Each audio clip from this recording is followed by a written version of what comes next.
everybody. Welcome to another episode of Did You Hear Me Waving? I'm going to be your guest reader today. I'm Nicolai Kabana, and this is my friend Rudy McHootles. Hoo-hoo! Today, we are going to be reading Walt Disney's The Little Man of Disneyland, A Change of Luck by Nick Balian. Oh, I think I see some friends waving. Hi, Sean. Hi, Rose. Hi, Ryan. And hi, Chloe. Oh, I am so excited for today's story. I love Disneyland, and let's get into this.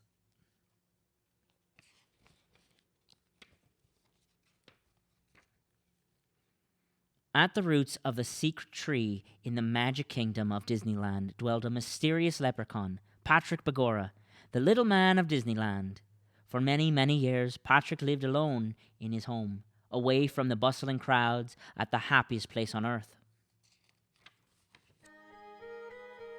If Patrick ever felt lonely, he would play his beloved fiddle. He felt lucky that he had remained hidden for so long and was content with his quiet life. Every night after the last guest had left the park, Patrick loved to stroll around Disneyland. He wished he could enjoy the magical attractions, but he was just too small. Patrick searched and searched for a place to enjoy, but everything was too much for the little man. Too many teeth, too big, not that small after all. Too out of this world. But he didn't mind the giant-sized treats. Early one morning, Patrick was heading home from one of his strolls when whoosh, a big gust of wind blew his hat and his lucky clover right off his head. "No, not me lucky hat," he cried. Patrick leapt onto the hat, but the wind swept them both high into the sky. He lost his grip on the hat and landed right in the middle of Main Street, USA. Without his special hat, Patrick feared his luck would change for the worse. Just then, Disneyland opened for the day, and eager park guests rushed towards Patrick. The wee leprechaun knew he had to hide, but he was scared stiff. Suddenly, a white glove hand grabbed Patrick and whisked him away to a nearby shop. He closed his eyes and shouted, "Put me down, you giant! I'll grant your 3 wishes. Just put me down." "Oh boy, that's swell! But are you okay, Patrick?" said a familiar voice. Patrick opened his eyes and saw Mickey Mouse. Minnie Mouse, Donald Duck, Goofy, Daisy Duck, and Pluto were all there too. They were thrilled to see Patrick. They had not seen him since the park was built. Patrick greeted the group and told them about his missing hat. "It's the source of all me luck." They offered to help, but he proudly declined. "I can do anything on my own." He started to leave. Worried for Patrick, Mickey called, "Wait, you still owe me 3 wishes. For my first wish, I wish you would let us help you." Patrick groaned and reluctantly replied, "Granted." The group began their search in front of Sleeping Beauty's castle. Patrick climbed atop a balloon and scanned the windy skies. Just then, he spotted the hat blowing by. He pointed his shillelagh and shouted, "There it be! Charge!"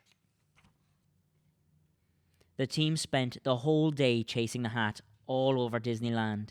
The wind blew his hat through Frontierland, Adventureland, Fantasyland, and Tomorrowland, until it was snatched up by the abominable snowman of the Matterhorn Mountain.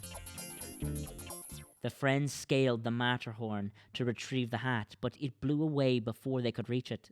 Patrick leapt for the hat and missed. Thankfully, Tinkerbell swooped in and caught him. Tink and Patrick zoomed after the hat.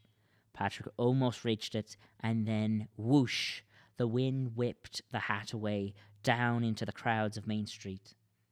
Patrick felt defeated. He thanked everyone for their help and left. Patrick strolled all night and into the morning. He believed his luck had changed for the worse. He was sad that he lost his hat, but he realized he was more upset about leaving his friends. Mickey and the gang had been so helpful and kind, something he hadn't enjoyed all those years on his own. Just then, Mickey Mouse shouted, "Patrick, wait!" Mickey found Patrick's hat, and it looked brand new. "It was trampled on Main Street," he explained. So I had the Mad Hatter repair it and stitch Patrick on the back. Now, if it ever gets lost again, it will find its way back to you. I'm sorry, though. Your lucky Clover is gone. Clover or no Clover, I've never felt so lucky having thoughtful friends like you and the gang, Mickey, Patrick said. Mickey invited Patrick to go on another ride, but Patrick insisted they were all too big for him. Mickey had an idea. For my second wish, he told his friend, I wish you would join me on one more ride. Patrick sighed. Granted.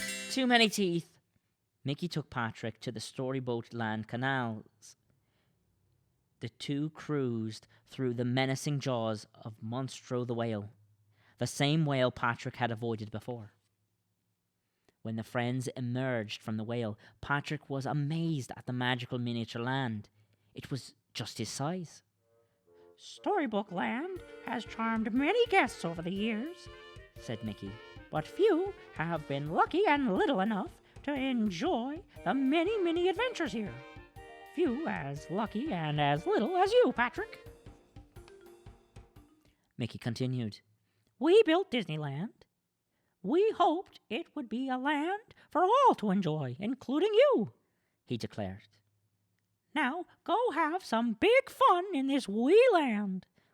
Patrick was thrilled. He sprang out of the boat to have some adventures in Wonderland, Agrabah, the Diamond Mine, Toad Hall, Arendelle, and so many more. Patrick gave Mickey the biggest little hug.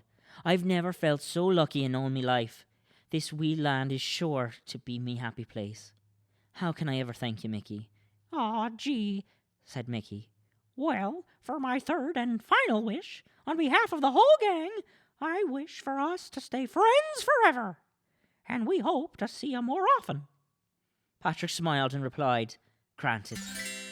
Later that night, Patrick hosted a celebration for all of his friends in Storybook Land. Patrick played his fiddle for them to enjoy, except Donald, who kept pestering Patrick about his upcoming adventures. Will you visit Cinderella's castle? Asked Donald. Snow White's cottage? Pinocchio's village? It's a secret, Patrick declared. To this day, Patrick still keeps his visit to Storybook Land a secret. So when you go to Disneyland and cruise the canals, keep your eyes wide open. Maybe you'll spot Patrick Bagora, the little man of Disneyland, enjoying the miniature wonders of his happy place.